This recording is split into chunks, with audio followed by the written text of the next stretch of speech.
అయినా మా ఎన్ని బ్యాచ్లు వచ్చినా 10th బ్యాచ్లో ఉన్న బాండింగ్ లవ్ ఎఫెక్ట్స్ ఏ బ్యాచ్తో రాదు మా. ఎందుకంటే చిన్నప్పటి నుంచి కలిసి చదువుకున్న బాండింగ్ అయితే ఇంకెక్కడ మళ్ళీ దొరకదు.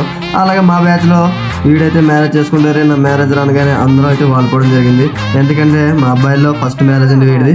అలాగే ఈ మ్యారేజ్ వైపు అనేది వాడికి ఎంత గుర్తుంటుందో వాడికంటే డబ్బులు మాకు గుర్తుండాలని చెప్పేసి బెస్ట్ మెమరీస్ అయితే క్రియేట్ చేయడం మొదలుపెట్టిన దగ్గర నుంచి ఎండింగ్ వరకు ఎక్కడ తగ్గకుండా అదరగొడేసామండి. చూస్తున్నారు కదా మా బ్యాచ్ ఎలా ఉందో, అదిరిపోవడం ఏదైనా మొదలు పెట్టామంటే అగ్గి బుగ్గి. ఫైనల్గా మా వాడు తాలు కడేసి ఒక ఇంటోడైతే అయిపోయాడు. అలాగే 3 days తర్వాత మళ్ళీ కాల్ చేసి వేరే భోజనం ఉన్నారు ఎంటర్ అంటే వెంటనే వెళ్ళిపోయాం. అలాగే ఈసారి అయితే మాతో పాటు ఇంకొక 4 అయితే యాడ్ అయ్యారు. వాళ్ళు కూడా చాలా అంటే చాలా ఎంజాయ్ చేశారు. మేమైతే 12 సంవత్సరాల తర్వాత కలవడం అనేది చాలా హ్యాపీ అనిపించింది. అది కూడా వీడి మ్యారేజ్ వల్ల కలవడం ఇంకా హ్యాపీ అనిపించింది.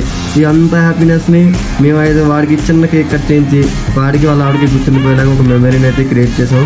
అలాగే మీ బ్యాచ్ కూడా ఎన్ని సంవత్సరాల తర్వాత గెలిచింది, అలాగే మీ బ్యాచ్లో నెక్స్ట్ ఎవరికి మ్యారేజ్ ఖచ్చితంగా కామెంట్ చేయండి.